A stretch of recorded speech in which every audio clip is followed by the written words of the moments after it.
감사합니다. 식사 맛있게 하셨어요? 네, 오늘 수고해 주신 우리 오조 권사님들께 다시 한번 박수 드립니다. 고맙습니다. 감사합니다. 오늘 대림절 둘째 주일 그리고 이어서 학술대회가 있는 날입니다. 대림절 오전에도 말씀을 드렸습니다만은 기다린다는 것, 대림절은 준비하는 시간을 갖는 것이라 하겠습니다. 기다린다는 것, 준비하는 것은 그런 것이죠. 마음을 비우고 또 삶의 자리를 정돈하고 기쁜 마음으로 오시는 손님을 맞이할 준비. 오늘 우리도 이 다음 위에 행사에 있어서 준비할 마음으로 이 모점으로 예쁘게 꾸미기도 하고 준비해서 맞이할 준비했는데 우리의 마음 같은 예수님 오시기를 준비하는 그런 마음들이 되어져야 할 줄로 믿습니다. 오늘 본문 말씀 속에서 요셉이 어떻게 예수님을 맞이했는가를 살피면서요, 이 대림절에 우리들의 예수님을 맞이하는 자세에 대해서 함께 묵상해 보고자 합니다. 근데 요셉이 예수님을 맞이하는 장면에서는 참 요셉의 입장에서는 황당했을 것 같습니다. 마리아가 성령으로 잉태했다는 사실을 들었을 때요, 요셉은 얼마나 고민이 되겠어요. 아직 결혼하기 전 처녀인데 잉태했다, 이 말을 듣는 순간 아마 하늘이 무너졌을 것 같습니다.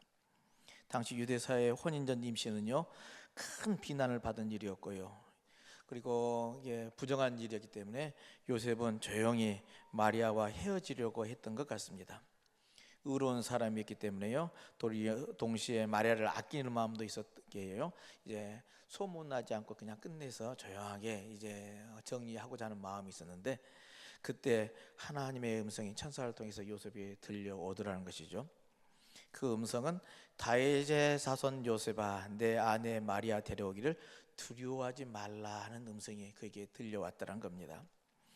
하나님이 주시는 첫 번째 메시지는요, 두려워하지 말라, 내가 함께 하겠다라는 말씀이 바로 이게 요셉에게 임하였던 것이죠. 우리도 주님 맞이할 때 가장 부딪히는 것이요, 두려움입니다. 그렇죠. 정말 주님의 뜻대로 살 수 있을까? 내가 예수 믿고 살 때에 온전해질까라는 등등의 두려움이 나한테 밀려오는 것이죠. 신앙을 처음 갖게 될 때, 교회에 처음 오게 될 때에는 두려움도 또한 마찬가지입니다. 내가 교회에 다닐 수 있을까? 하나님을 영접할 수 있을까? 예수님을 맞이할 수 있을까? 라는 등식이에요. 우리들의 두려움이 몰려오더라는 겁니다. 네. 이 혼란스러운 이 상황에서 주님을 맞이할 수 있을까 우리들이 생각하는 우리들에게요, 하나님은 요셉에게도 또 우리들에게 똑같이 말씀하십니다. 두려워하지 말라, 내가 먼저 준비해 두었다 하시는 음성이 들려오게 될 줄로 믿습니다. 천사는 요셉에게 구체적인 말씀을 줍니다. 마리아에게 잉태된 아이는 성령으로 말미암았다. 그 이름을 예수라 하라. 그가 자기 백성을 죄에서 구원할 것이다 라는 음성으로 이제 요셉에게 임합니다. 근데 요셉은 신기하게도 그 말씀을 듣자 그대로 순종했다는 겁니다. 그게 가능해요? 그렇게 어떻게 그렇게 있을 수 있어요라고 의문을 제시하고 그게 가능한 겁니까? 라고 따지지 않고요, 그냥 순종했다는 겁니다. 오늘 본문에 요셉이 잠에서 깨어 일어나 마리아를 데려왔더니 합니다. 천사의 음성을 통해서 하나님이 들리신 그 메시지에 대해서요, 따지지 않고 순종하는 믿음, 그게 요셉이 간직하던 믿음이라는 것이죠.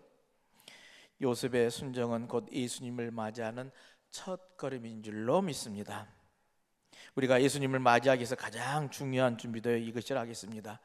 말씀에 귀 기울이고 순종하는 마음이라는 겁니다. 세상 것에서 들려오는 그런 이러저러한 이제 가능의 소리, 또 불가능의 소리, 수없이 많은 찬성 반대 이야기가 수없이 많다 할지라도 우리가 기준으로 잡는 것은 하나님의 말씀이라는 것이죠. 말씀에 통해서 우리에게 주시는 그 말씀 귀를 기울이고요, 순종하는 마음이라는 겁니다. 오늘 우리에게도 하나님은 말씀해 주십니다. 내일은 세상 가운데 살면서 그리스도인답게 사는 것은 용서하라, 사랑하라, 염려 대신 기도하라, 작은 자에게 한 것이 곧 내게 한 것이다 라는 말씀을 주십니다.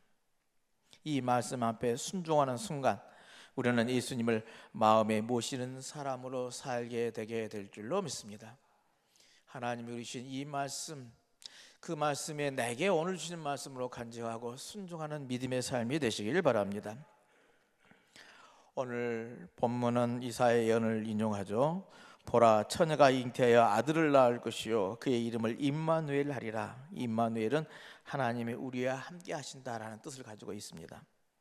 이것이 예수님을 맞이하는 사람들의 가장 큰 선물이라는 것이죠. 우리가 세상살에 살아가는 삶은 때로는 고단하기도 합니다. 내 가정의 문제가 이런저런 문제로 얽혀들기도 하고요, 또 건강에 걱정도 있고요, 또 내가 살아가는 삶의 여러 관계들을 맺어가는데 그 관계들이 이제 갈등을 일으키기도 합니다.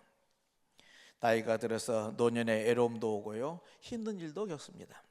하지만 예수님을 모시는 사람에게는요, 단 하나의 진리가 인생을 붙잡아 줍니다.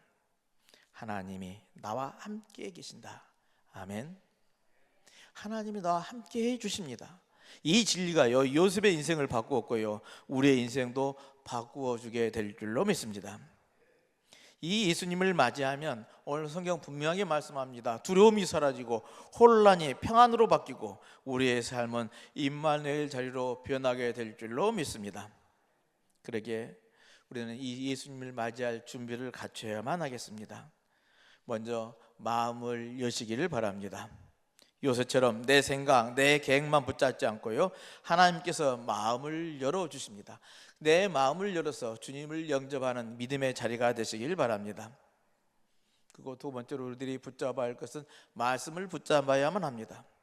성경의 약속은요, 언제나 확실한 우리의 등불이 되어주시고요, 우리의 길을 열어주고 계십니다. 세상 것을 붙잡으려 하지 마시고 그게 말씀을 붙잡는 귀한 믿음들이 되시길 바랍니다. 그리고 그 말씀을 붙잡았다면 우리는 작은 순종을 시작해야만 합니다. 친구에게 전화를 걸어서 위로의 말을 건네는 일일 수도 있고, 오랫동안 마음에 담아둔 사람을 용서하는 것도 될 수 있습니다. 또 교회와 이웃을 위해서 기도하는 것이 될 수도 있습니다. 내가 할 수 있는 가장 작은 자리, 그 순종의 자리마다 예수님이 임하고 계실 줄로 믿습니다. 하나님이 나에게 주신 오늘 이 시대에 내가 해야 할 일, 이 작은 일에 순종하는 믿음들이 되시길 바랍니다. 그러기에 대림절은 단순히 달력을 넘기는 시간이 아니라요, 주님을 맞이하는 준비하는 시간인 줄로 믿습니다. 요새처럼 두려움을 넘어서 순종할 때 우리의 삶에도 임마누엘의 은혜가 임하게 될 줄로 믿습니다. 이 대림절에 우리 안에, 우리 가정 안에, 우리 교회 안에 예수님을 진심으로 맞이하는 그런 축복이 가득하시기를 주님의 이름으로 축원을 드립니다.